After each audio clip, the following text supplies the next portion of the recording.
el contexto del curso de género y diversidades en perspectiva con derechos humanos, teníamos nuestra promesa, que la estamos cumpliendo, con escuchar personas que sean militantes, educadoras, o más fácil decirlo, un compromiso profundo con la diversidad de género.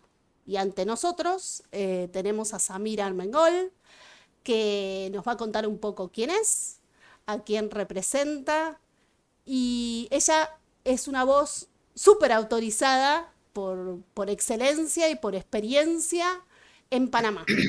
Y nos parecía que era muy interesante Panamá, porque primeramente, por más que sea Latinoamérica, tiene una influencia y, digamos, una complicación eterna de la presencia y la identidad de Estados Unidos. Entonces nos parecía interesante también escuchar las voces que van a sonar en este momento con la voz de Samira. ¿Qué haces? ¿Cómo estás? Hola Maru, qué gusto. Muchísimas gracias por la invitación. Estoy encantadísima de volver a este espacio. Me encanta cumplir las promesas y pues además disfruto muchísimo este diálogo, disfruto muchísimo poder generar este pensamiento, esta construcción de un pensamiento desde un lugar que no sea el lugar hegemónico. Yo tengo como 24 años siendo militante, pero un poquito más siendo feminista, desde un feminismo muy corto. Luego decía que era lesbiana, pero no era lesbiana, no era lesbo feminista, sino que era feminista y luego lesbiana.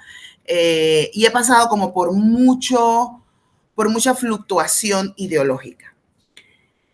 Hoy, pues te puedo decir que soy una mujer, me considero una mujer y un poco previo a lo que conversamos, y comienzo por ahí, creo que estoy en una deconstrucción de mi propia sexualidad.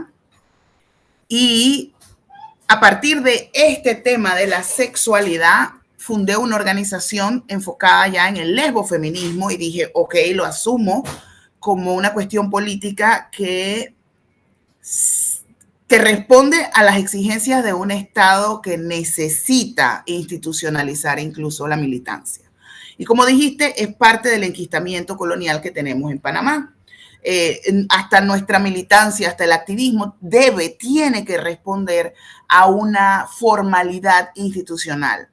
Entonces, los movimientos sociales son movimientos que responden medianamente y que cuestionan medianamente al sistema. Entonces, tengo esta organización con chicas enfocadas en la educación, básicamente en una educación política para problematizar el sistema, para problematizar esto del género, que en algún momento se limitó a la transacción de poder hombre-mujer y luego comienza a cuestionar qué es ser hombre, qué es ser mujer, y que ahora mismo representa un problema político. Todavía no representa un problema político. Yo creo que todavía está en el problema emocional, ideológico de las personas que estamos en el movimiento. Siento que estamos pasando al mujerismo. Entonces, como te decía, 22, 24 años en la militancia, con maestras que cuestionaban el sistema y que me enseñaron a cuestionarlo, y hoy me dicen, no puedo con eso de personas menstruantes, no puedo con eso, el género se limita a hombre-mujer. Entonces digo, no puedo porque mi visión, mi compromiso es la educación sin límites, porque el mundo no está limitado, porque las sociedades no se limitan a un solo momento, como hablábamos hace rato, a un solo paradigma. Entonces apuesto como a más bien a educar para permitir la apertura de pensamiento, no para instalar un pensamiento, no para instalar un conocimiento previo, sino para decir, de aquí venimos y es posible ir hacia cualquier lugar. Lo importante es que no sea retroceder y que no sea responder a la necesidad de mimetizarnos al sistema, porque eso nuevamente es decir, quiero que me aceptes. Y yo no necesito que me acepte un sistema que me ha oprimido históricamente y que oprime a otras personas reconociendo desde donde yo tengo un privilegio y que yo también genero opresión, porque es desde donde estoy. Entonces quiero como deconstruir eso. Tengo 42 años y para mí es como, el otro día dije, he logrado el éxito. Las cosas que yo quería lograr, las logré y la gente me dice, caramba, pero no eres una persona como adinerada y tal. Le digo, pues que eso no es el éxito. Para mí el éxito era llegar a este punto. Y ahora me dice, pero ¿qué vas a hacer ahora? Y le digo, pues trazar nuevas metas. Es que el éxito son muchas cosas, son muchos momentos. Lo que yo soñé a los 20 años no es mi deseo a los 42. Entonces yo también estoy deconstruida desde ese lugar. Mi pensamiento ha cambiado, mi propia ideología ha cambiado, mi postura política ha cambiado. Así que necesito alcanzar el nuevo éxito. Y en esto, bueno, dijiste un montón de cosas, pero voy a encauzar algo, voy a tomar una cuestión que va directo a la violencia, ¿no? Primero de todo es la violencia esta de demarcar ya, ¿no? Armar cajas, por lo tanto hay alguien que está incluido y alguien que está excluido. Y la conflictividad propia de Panamá, esto que vos dijiste, en donde hay un fuerte sesgo patriarcal, colonial, opresor, por eso tomo desde ahí, ¿no? Pensando un poco esta disimetría, este verticalismo, ¿qué de todo lo que vos escuchaste en tu experiencia en la fundación que es CIMUF, que después vamos a dejar los datos para que vean un poco toda la trayectoria y lo que se está por venir con el Día del Orgullo de las diversidades, ¿no? De género? Eh, ¿Qué, es lo, ¿Qué violencias se escuchan como más recurrentes en Panamá? Violencias ya sean físicas, institucionales, policiales, simbólicas, ontológicas, disciplinares, violencia médica. O sea, ¿qué es lo que más se escucha? Mira, O sea, ¿cómo se llevan a cargo estas prácticas, no? de lo que siempre se habla es de la violencia, del femicidio, de la violencia contra las mujeres. La agenda es muy reducida, realmente.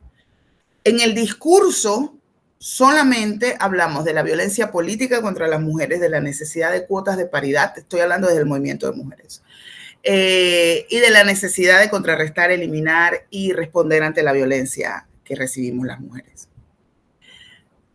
Reduccionista, casi positivista. Desde el tema de la diversidad sexual, hay un discurso discriminativo a todo nivel, pero no solamente de discriminación, sino de anulación. Y con esto digo anulación con propiedad, no invisibilización, sino anulación del ser. Cancelación, que esa palabra cancelación completa.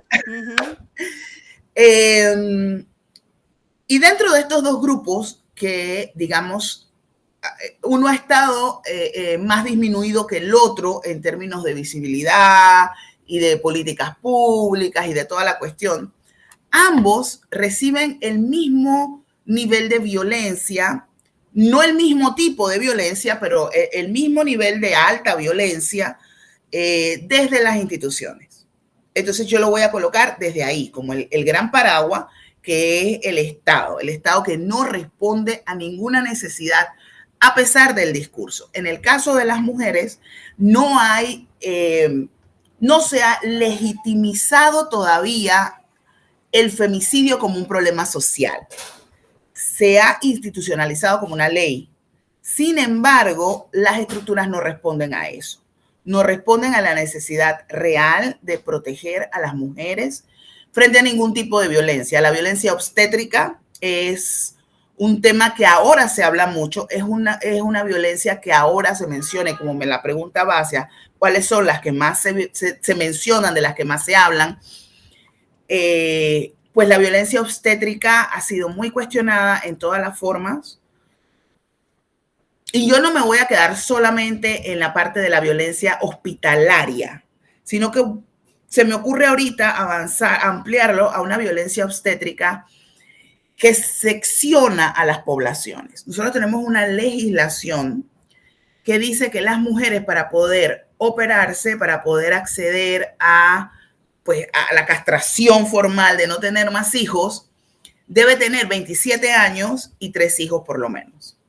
En ese momento, antes decía que eran 23 años, no, perdón, ahora 25 años, antes eran 27, 3 hijos y la autorización de un varón que la representara. Eso pasó hasta hace como 5 años que se pudo cambiar esa legislación.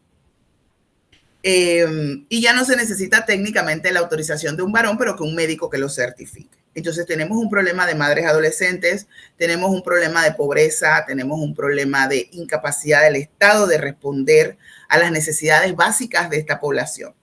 Y por otra parte, entonces sigo ampliando el otro extremo de la violencia obstétrica, tenemos un ministerio de salud, un sistema de salud pública que opera a las mujeres indígenas, todo lo que son pueblos originarios, en contra de su voluntad y sin notificarlas. Porque entonces estas mujeres no pueden seguir reproduciéndose porque están reproduciendo pobreza. Pero evidentemente el tema de la pobreza no es el eje, no es lo que transversaliza esta discriminación. Entonces, para mí la violencia obstétrica no se limita a la violencia hospitalaria, a la mala praxis hospitalaria, sino a la violencia institucionalizada sobre el cuerpo de las mujeres. Sí, entonces no es una violencia. Sí, es un Estado que violenta y de ahí entonces va decantando hacia la policía, hacia los estamentos de seguridad. Nosotros tenemos ahora mismo, no es lo mismo que yo te diga lo que hablaba hace rato, la anulación, ignorar un problema desde las instituciones, decir, bueno, no es violencia, es una discusión de pareja, usted está segura que la golpeó, a los hombres también los maltratan. Este caso de Johnny Depp y la mujer que conversábamos acá en la colectiva, cuando ella puso la denuncia, nos enteramos vagamente de que ella había puesto la denuncia y lo peor es que a Johnny Depp le habían quitado sus películas. Ahora que él la denuncia a ella por violencia, el caso, o sea, nosotros somos casi que el periodismo día a día enterándonos de lo mala que ella es, de lo mucho que mintió. Entonces, cuando se cuestiona al hombre, no se cuestiona del todo. Pero cuando se cuestiona a la mujer porque es ella la victimaria, entonces es la peor de todas las victimarias. Cuando esto es 1 en 1.000.000. Entonces, este mismo caso se daba antes en las instituciones. Cada vez que mataban a una mujer, es decir, a los hombres también los maltratan, pero no estamos hablando de maltrato, sino de femicidio. ¿Qué pasa ahora? La violencia escala. Ya no solamente somos víctimas de la violencia social, sino que también somos víctimas de la violencia policial a nivel sexual. Han habido una cantidad de casos en los últimos 3 años en donde policías nacionales, la Policía Nacional, el sistema de servicio de frontera, aeronaval, o sea, te estoy hablando de distintos estamentos de seguridad que han violado mujeres como manada incluso. Dentro de las instituciones se comenzó a hablar, porque antes no se hablaba, y se comenzó a hablar porque fuera de las instituciones, en la calle, hubo violencia sexual, acoso y violación a mujeres extranjeras, principalmente, ¿no? Basado en todo el caso de vulnerabilidad, porque no tienes los papeles en regla, porque aunque los tengas te puedo amedrentar, porque una de las realidades que atraviesa la migración es el miedo institucional, porque aunque tengas los papeles en regla, el desconocimiento de la ley hace que cualquier persona te pueda manipular. Entonces hay un nivel de violencia muy fuerte en el caso de toda la población migrante, que es una población muy vulnerada, pero sobre el cuerpo de las mujeres nuevamente las violencias siguen siendo orientadas a lo sexual. Entonces, tenemos estamentos de seguridad violando abiertamente no solo mujeres, sino ahora mujeres menores de edad. Esto es justificado por el mismo director de la policía diciendo que esta menor quería y no puso resistencia. Ella consintió el abuso frente a 3, 4 policías. Entonces, cuando esto me lo dice el director de la policía y tú me dices de qué tipo de abusos se hablan o que no sé qué decirte. O sea, desde que la autoridad nacional que debe, y este es el eslogan de la policía, proteger y servir, me dice esto, cuando el Estado desde su Ministerio de Salud debe garantizar salud, y no solo puedo hablar de violencia obstétrica hospitalaria, sino que tengo que abarcar a nivel nacional la gestión de salud pública. Entonces, yo no sé si yo puedo llegar a los grupos más bajos o a los análisis más bajos de la violencia, porque desde allá todo es posible. Cuando eso es validado desde arriba, todo es posible. Hablemos entonces de la población de la diversidad sexual. Sí, porque hasta ahora hay un sesgo heteronormado, pero bestial, o sea, es completamente de libro, como si estuviéramos en la década del 40, 30, no sé. Cuando te hablaba de la violencia de la diversidad sexual y que te dije que no voy a usar la palabra invisibilidad, sino anulación, nuestra corriente de pensamiento, que es muy del norte, que es muy gringa además, viene con la cosa de existe, pero no me lo digas. Además con esta moralina católica muy impuesta, ¿no? Sé que estás, sé que pasa, por favor no me lo digas y además no lo digas en general. Porque el problema no es en la existencia del ser, sino en su aparición. Porque entonces dicen, es que ahora aparece, es que ahora es de moda, negando toda la existencia de las personas en la historia, ¿no? Es como que llovió, porque aquí llueve mucho, y salimos un montón de personas de la diversidad sexual.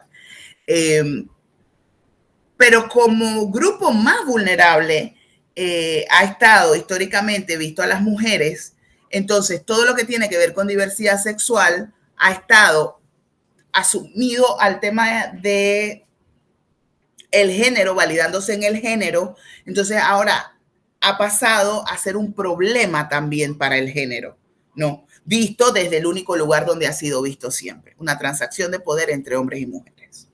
Y esta heteronormatividad que ha sido validada incluso por los grupos más oprimidos, ha problematizado tanto la cosa que todo el mundo está colapsado ahorita. Es un movimiento que está siendo violentado porque en todas las formas no tenemos ninguna ley que nos proteja en términos de políticas públicas, no hay ningún discurso desde los movimientos sociales que nos apoye o que digamos que impulse o que digamos que contenga la necesidad emocional, social, política de los movimientos de la diversidad sexual, que son movimientos, porque también homologar como amalgamar el movimiento de la diversidad sexual como uno solo, con todas estas diversidades como una sola, es también parte de nuestra naturaleza positivista, moderna, como dices, tradicional, porque es muy tradicional y es muy bien visto homologarse, mimetizarse, cubrirse, ser esta cosa camaleónica en donde no me hago notar tanto porque soy respetable, así que a pesar de que soy distinta, también puedo encajar. Entonces tú me puedes aceptar porque soy decente. Entonces hay un concepto de la decencia que para mí es violenta. Entonces la decencia como violencia ante el sistema. Sí, una violencia simbólica completa, ¿no? O sea, Sí.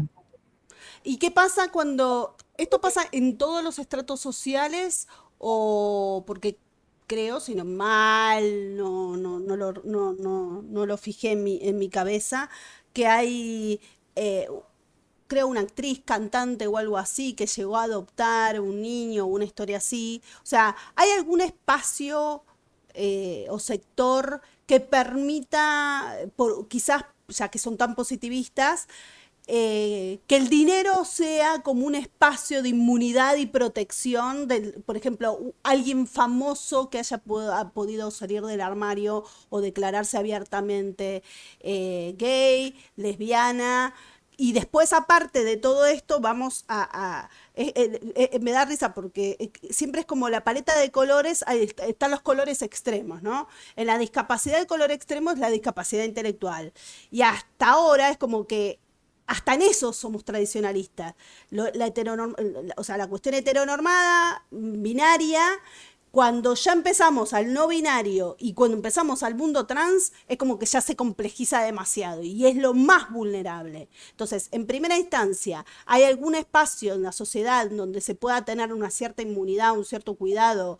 Y si esto tiene que ver por ser famoso, por tener dinero, por ser un jugador de fútbol, por ejemplo, o por ser una actriz reconocida o una actriz internacional. Entonces, como ya estoy más allá de Panamá, puedo vivir mi vida. Y después, ¿qué pasa con el mundo trans? Ya sea mujeres u hombres transgénero, ¿no?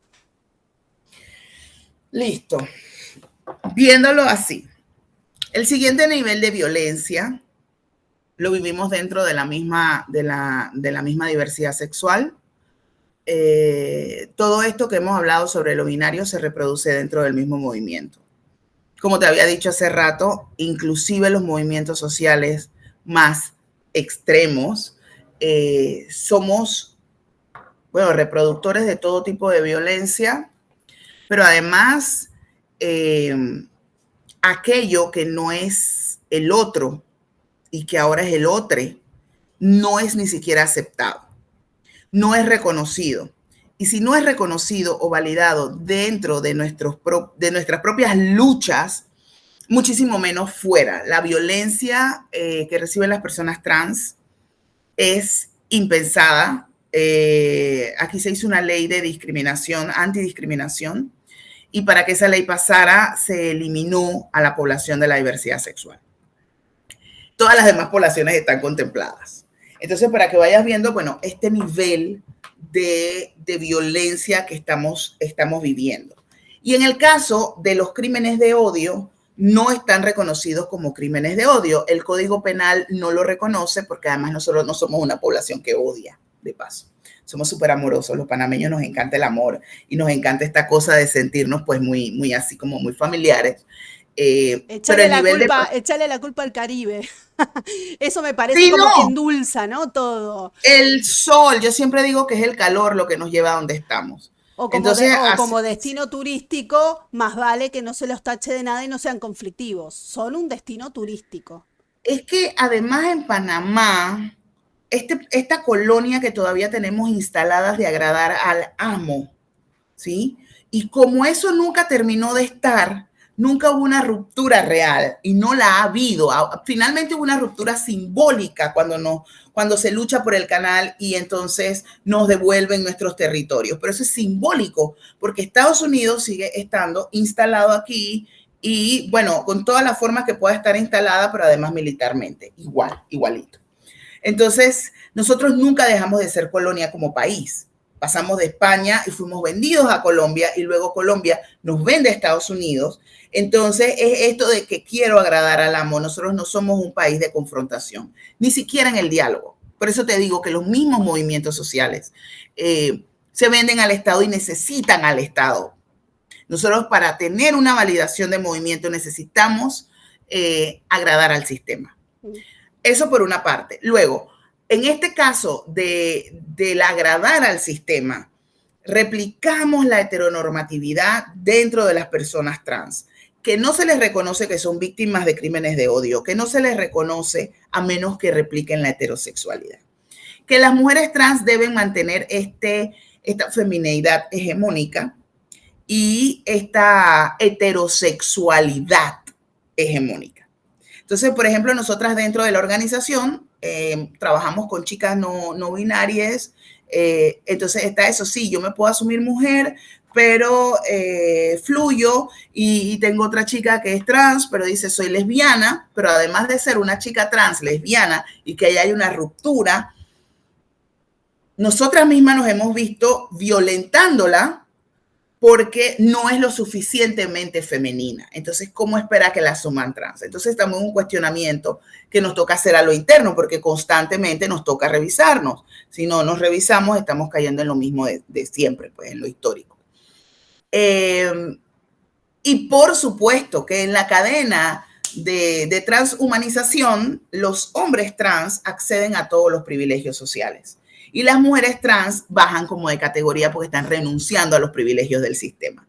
Entonces, nos vemos con movimientos de mujeres y movimientos feministas respondiendo al tema de los fondos, porque entonces aquí viene la cosa de cómo nuestros movimientos, que dependemos en las organizaciones muchas veces de los fondos internacionales, dejamos de lado nuestro objetivo político, nuestro objetivo ideológico, porque tenemos que responder al objetivo económico.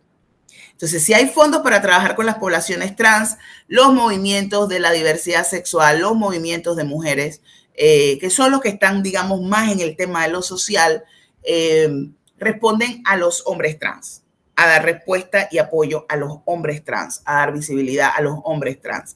Y a pesar de que tenemos un movimiento de mujeres trans de más de 15 años luchando, son los hombres trans los que consiguieron los cambios de nombre. No por ley, sino porque encontraron dentro del sistema una posibilidad de cambiar el nombre, de nombre legal a nombre usual. Y se les piden algunas cosas que eran muy básicas, pero cuando las personas trans comenzaron a hacer el cambio de nombre, entonces el Tribunal Electoral pidió que se hiciera mediante abogado. Si una persona, la Constitución dice que cualquier persona puede poner una denuncia por violencia o por lo que sea. Entonces, las personas de la diversidad sexual necesitamos ir con un abogado, a pesar de que eso va en contra de la misma Constitución y en contra del Código Penal y todos los códigos civiles y todos los códigos que tú quieras. Pero a nosotros se nos exige ir con un abogado o una abogada. El tema de la discriminación, cuando una persona trans va, incluso aunque su documento de identidad diga que tiene otro nombre, otro género, se le trata violentamente en todas partes, con su género muerto, con su nombre muerto. Ese nivel de violencia está a todo nivel, a toda forma. Y ahora, con esto del abolicionismo, la cosa se puso peor. Explícame un ¿No? poquitito más brevemente, porque para que encontremos un poquito más de sentido, por qué el abolicionismo y cómo se vive en Panamá. Ok, el abolicionismo, aquí se está viviendo un poco, el tema es, el abolicionismo procura desde su discurso abolir el trabajo sexual como prostitución. Ya no queremos hablar de trabajo sexual, es prostitución y es opresivo y debe ser penalizado y eliminado, y al hacer esto estás criminalizando a quien lo ejerce, porque no estás criminalizando a quien lo consume, ¿no? En teoría sí, pero no.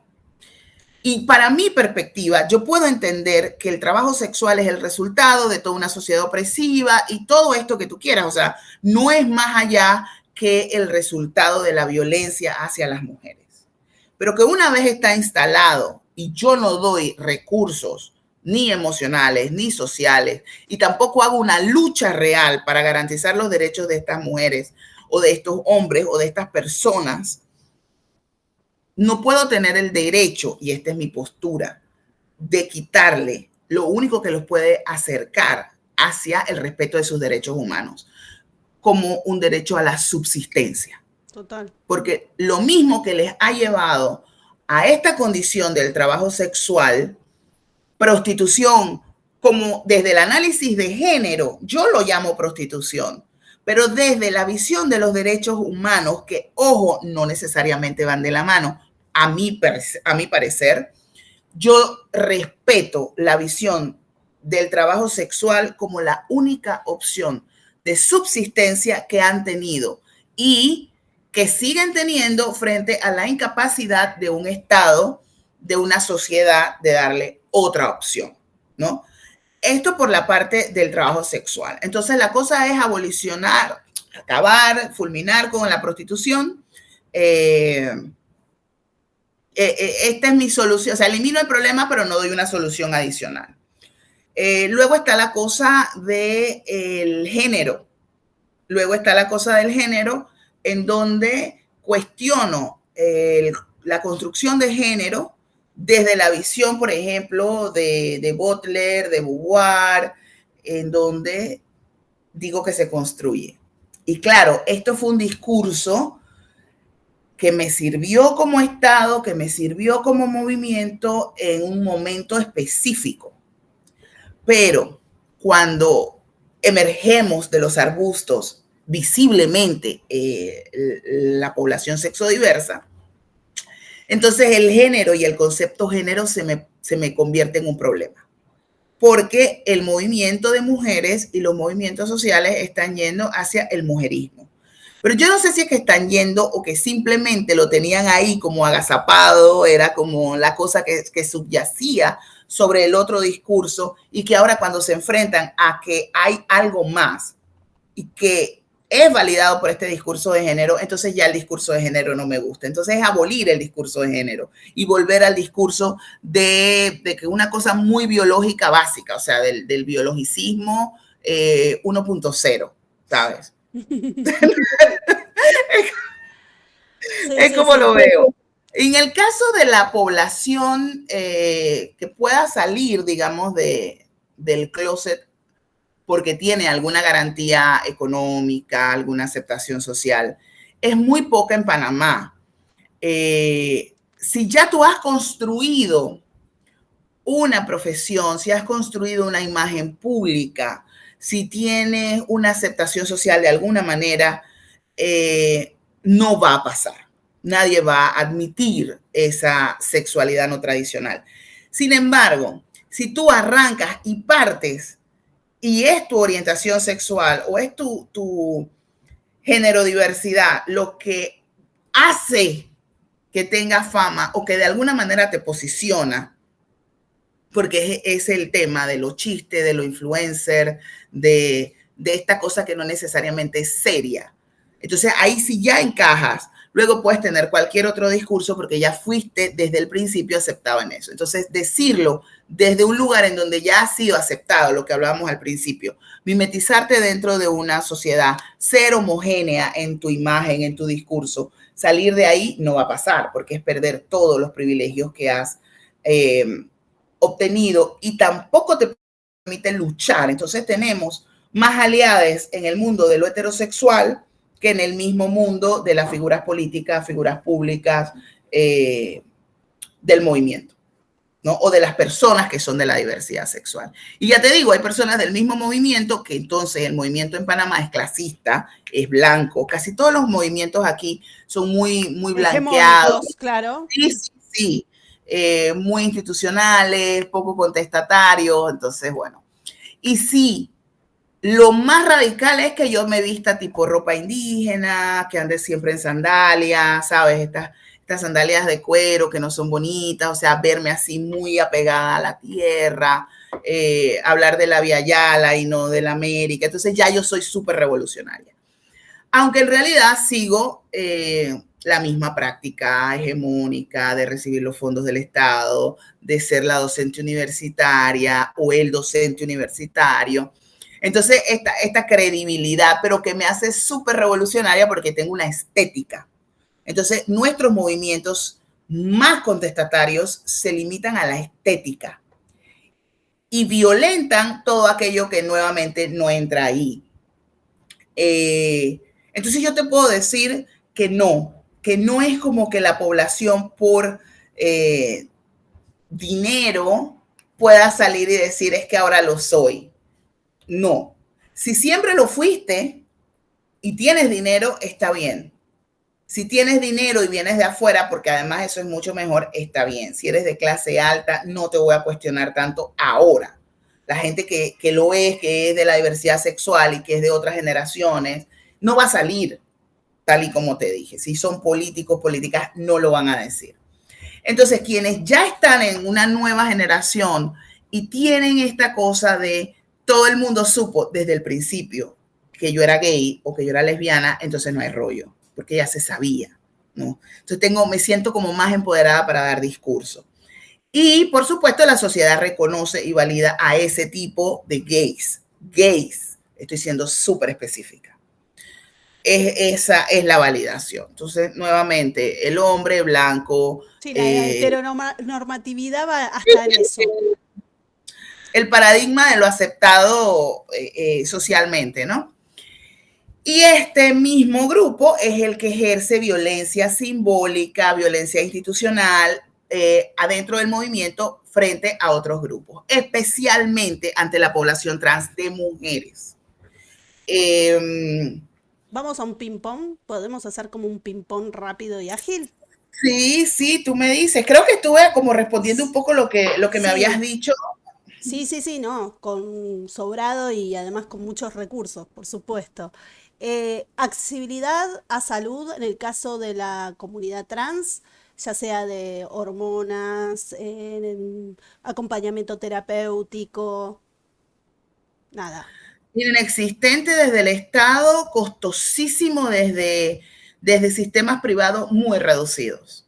Acces- Costosísimo e inaccesible. accesibilidad a la educación y respeto, Eh, ¿no? O sea, no, a la no, identidad. ningún, no, ningún tipo de respeto, obligatoriedad en utilizar los uniformes del sexo con el que nacen, a pesar de que los padres y las madres o los representantes de este menor exijan y garanticen su derecho. No hay ningún colegio que permita, y estamos hablando de colegios privados, en los colegios públicos ni hablar. Es más, ni siquiera la población afro es aceptada para que lleve sus peinados tradicionales, sus trenzas, y luego que no aceptan las trenzas, se cuestiona que sean trenzas largas en varones porque eso es gay. Ah, Entonces, ni siquiera por ahí, o sea, no hay acceso a la educación y son expulsados de los colegios los chicos y chicas trans en el momento en el que manifiestan algo que no sea solo ser un gay agazapado. en caso de hermafroditismo, ¿cómo procede el Estado? Inexistente. Inex- Generalmente cuando hay una persona que nace intersexual, va a los centros de salud si no tiene ningún tipo de recurso y esa información se hace pública dentro de la comunidad, el barrio y los vecinos. Y en el caso de quienes pueden acceder a sistemas privados de salud, está la castración de uno de los sexos, anulación completa, se elige un sexo, pues en ese caso el que los padres decidan, la madre asuma, eh, y se le comienza a hormonar a partir de los 2 años con el sexo que deciden que tenga. No hay ningún tipo de estudios al respecto, no hay datos al respecto, son invisibilizados.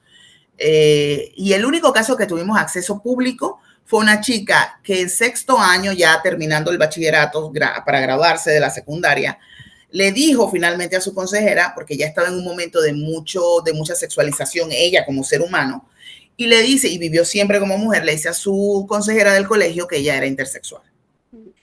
Y ante eso, la dirección del colegio y la docente decidieron que ya no podía seguir utilizando el baño de mujeres, que no podía ir a la graduación y que no podía utilizar el baile tal, el vestido para el baile. ¿Qué pasó? Si Súper toda la vida lo hizo. punitivo, claro. Sí, y lo que ella estaba buscando era como este espacio. De eso nos enteramos porque la directora del colegio es el mismo colegio donde se graduó uno de nuestros aliados del movimiento, y le echó el cuento como un chisme, nada más. No tuvimos acceso a esa persona, quisieron borrar los archivos escolares de la chica, y ella decía, yo me siento mujer, tal, por eso he vivido siempre como mujer, pero tengo esta otra cosa acá, que la siento, no sé qué es, se supone que es esto, pero también lo disfruto. Entonces fue como, wow, ese es el nivel en el que estamos con intersexualidad. Ha sido muy complejo, incluso para las organizaciones que hemos estado más abiertas, porque como te digo, dentro del mismo movimiento la discriminación es feroz. Matrimonio en la diversidad. Inexistente. Tenemos una mora judicial porque hay como 3 o 4 matrimonios que están en la Corte Suprema pidiendo que se les reconozca porque son matrimonios que fueron realizados en el extranjero. Y se supone que por ley, si tú realizas un matrimonio en el extranjero, debe ser reconocido aquí. La Constitución dice que el matrimonio es entre cónyuges. El código de la familia dice que es entre hombre y mujer, que eso fue un golazo que nos metieron unos diputados y diputadas. Entonces, la Corte Suprema tiene que dar un veredicto. Cuando eso entra a la Corte, al año, la Corte Interamericana de Derechos Humanos emite la opinión consultiva 2417 y dice, por favor, ya no me pregunten más, las personas trans tienen derecho a su identidad y debe ser reconocido. Esto fue en Costa Rica. Y el matrimonio igualitario es un derecho humano. Entonces, todos los países firmantes, todos los países que estamos de la mano con la Corte, que le pagamos a la Corte para responder a sus dictámenes, deberían adherirse cuando haya esta consulta, porque ya te estoy dando la respuesta. El procurador de la administración de una respuesta positiva, la procuradora de la nación de una respuesta negativa, y la Corte lleva ya 3 años en mora. Un año y medio en mora después de el tiempo que tenía que dar para responder. Y quieren hacer un referéndum al respecto. Las parejas internacionales, las parejas extranjeras, tampoco se les reconoce el derecho al matrimonio, pero ya ha impactado en el derecho a la protección del menor y el derecho a la familia del menor, porque se les ha pedido a las parejas que renuncien a una de las personas tiene que renunciar a la potestad y custodia del menor o la menor, para que entonces se le pueda reconocer, porque en el Estado panameño no reconoce el certificado de nacimiento de un menor de 2 madres o de 2 padres.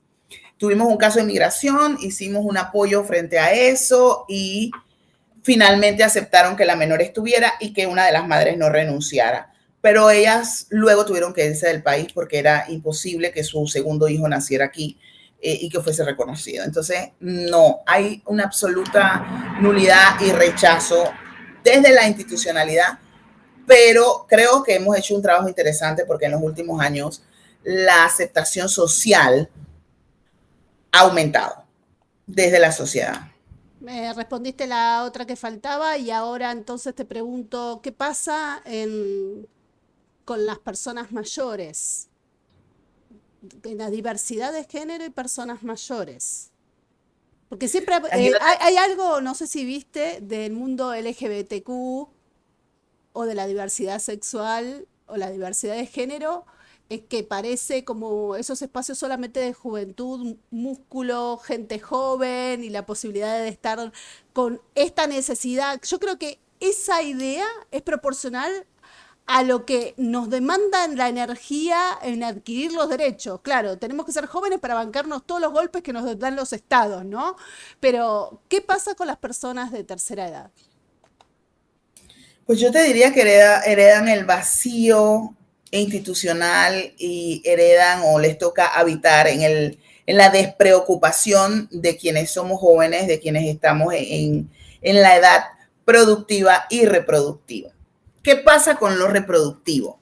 Que como no nos estamos reproduciendo, no solamente porque la mayoría de la población no sabía que podía, porque no nos podemos casar y armar la familia, sino que hay quienes traen estos hijos de quienes cumplieron con un mandato de casarse, y bueno, son los hijos de la familia y han crecido, porque entonces sí podemos decir, hay familias que ya existen. Pero quienes no, que es la mayoría, pues quedamos habitando en ese limbo de la ausencia de cuidado. Es un estado que no garantiza cuidados a las personas mayores de ninguna manera. No solamente a las personas mayores heterosexuales. Hay un abandono institucional y estatal a esta población, sino que a la población, como te digo, como hay una anulación de la diversidad sexual como una característica social que hay que responder y que hay que atender, entonces es muchísimo menos. La adultez mayor es una responsabilidad de los hijos e hijas. Así que para quienes no reproducimos, es la orfandad. Se traduce en orfandad y sin ningún tipo de calidad de vida, porque en este país no se garantiza una seguridad social ni una jubilación de ninguna manera. No hay pensión, claro, ni jubilación. No hay pensión, nada. Entonces, si yo trabajo, como trabajo, y en lo que trabajo, yo no tengo acceso al seguro social, a la seguridad social. Pero quienes sí lo hacen, quienes tienen acceso a la seguridad social, no van a tener acceso a una jubilación. Así que, pues, es más de lo mismo. ¿Cómo garantiza una persona vivir con una seguridad social insuficiente, con desabastecimiento de medicamentos? Además, la discriminación que ya te dije que tenemos frente a los estamentos de seguridad, estamentos de salud, el rechazo social que van a tener sobre todo las personas trans en una institución de salud, porque además los otros nos disimulamos, pero ¿qué hacen las personas trans? Las personas no binarias no existen, son inexistentes. O sea, no lo entiendo, no me gusta, no lo veo y por lo tanto no existe, ¿no? Entonces, al final, no sé si es una cosa de derechos o si termina volviéndose un movimiento para la supervivencia. Habemos quienes hablamos y luchamos por el tema de derechos, pero la mayoría trata de sobrevivir un estado violento, un estado que nos anula, a un movimiento que también anula, que también discrimina. Entonces, nos discriminan ahora también los movimientos sociales, que digamos el feminismo era un aliado natural, que ya no lo es. Cuidado, ojo. Y lo usual, ¿no? El clasismo que hay dentro del mismo movimiento, que además ha sido un movimiento blanco y que la mayoría de las personas trans pues son personas que vienen de familias muy empobrecidas, con muy poca capacidad de educación y de acceso a recursos. ¿Tenés alguna estadística o algo que te acuerdes más o menos de muertes a lesbianas, muertes a gays, muertes a personas trans?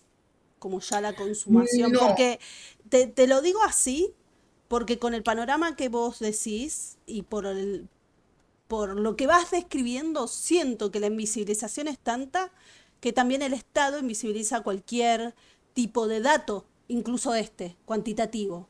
Entonces es más de lo mismo, ¿no? Calculo. Pero es solamente por tener esa certeza, esa mala certeza y dolorosa certeza. Sí, bueno, ya lo respondiste y lo que voy a hacer es ampliarlo un poquito más. Vale. No existen datos, y entonces aquí digo, bueno, si no existen datos para los heterosexuales, ni siquiera se desagrega por sexo, ¿qué va a pasar con las personas de la diversidad sexual? Pero no es el mismo tipo de violencia, así que podríamos exigir que se cuantifique. Pero las mismas familias de las víctimas tratan de invisibilizarlo. Los crímenes de odio, por ejemplo, hubo un caso, y este caso es muy particular, han habido muchos, hay violaciones correctivas, hay desmembramiento a hombres gays, a personas trans, los crímenes son los más violentos, pero hubo un caso muy particular de un adolescente que desaparece, que lo encuentran en una quebrada atrás de su casa y dicen que se lo comió un cocodrilo. Nunca he escuchado en Panamá algo semejante, ¿no? Y eso que tenemos muchísimos cocodrilos, pero estamos rodeados de agua con cocodrilos. Y se dijo que se lo había comido un cocodrilo, la mitad del cuerpo no la encontraban. Y luego encontraron la mitad del cuerpo cercenada de una manera perfecta y encontraron que el corte era un corte limpio, a la altura de los genitales.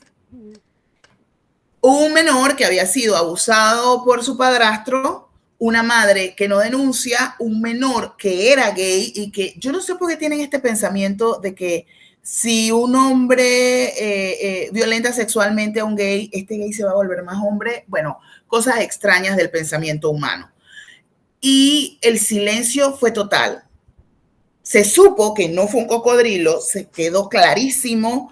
Se habló de que el potencial asesino era el padrastro y hasta ahí quedó la noticia. La noticia se anuló. ¿Cómo sabemos que hay violencia y que está relacionada con la diversidad sexual? Cuando la noticia avanza hasta un punto y luego hay un silencio absoluto. Nosotros junto con otra organización que se llama IPDH intentamos tener un observatorio, sobre todo de periódicos, sobre todo de medios impresos, para poder visibilizar el nivel de violencia. Es absurdo, es impresionante el nivel de oscurantismo que existe sobre eso. No te aceptan las denuncias, como te dije. Si tú vas por denuncias de violencia a una institución, no te la van a aceptar. Luego te pueden matar. La oficina de refugiados, a pesar de que la Convención de Refugiados dice que tú tienes que reconocer la orientación sexual como un motivo de refugio, aquí devuelven a las personas, luego las matan en sus países o las dejan encerradas en el aeropuerto. Cuando vas a pedir estadísticas de la cantidad de personas que han pedido refugio por orientación sexual, no lo reconocen, dicen que eso no es así, que no hay estadísticas porque no viene nadie. Tenemos ahorita el caso de una pareja que como no le reconocen el matrimonio, no le reconocieron el refugio a una de las personas y al hijo de esa persona. Entonces sí, al otro señor y sí a su hijo. El tema de este tipo de violencias es macabro, macabro. Hubo un crimen con unas chicas, un grupo de adolescentes, dijeron que los habían masacrado en un búnker, que era un tema de que vieron drogas, tal. Y luego se supo, a las dos chicas las violaron, las desmembraron, las dejaron tiradas afuera, o sea, es evidente el nivel de violencia y el tipo de violencia. A los otros chicos, todos los varones les dieron un solo tiro en la cabeza. Listo.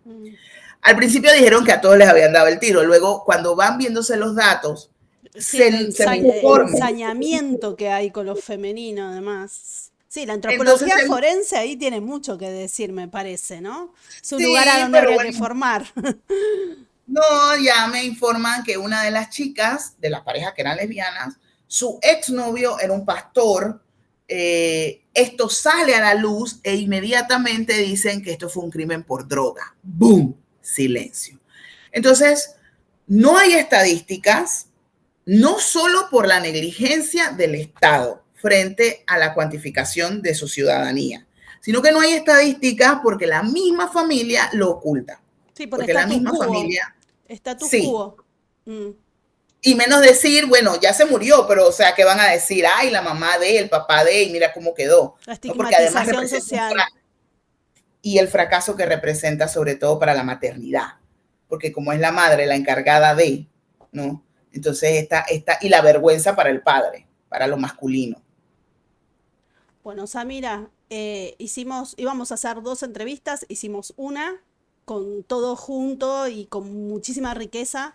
Te agradezco profundamente y espero también bueno, hay que tomarse un poquito más de tiempo, en muchos niveles lo que has contestado, así que te agradecemos profundamente. Que tengas muy gracias buena a ti y gracias por la invitación, así que sabes que a la orden y te mando un abrazo.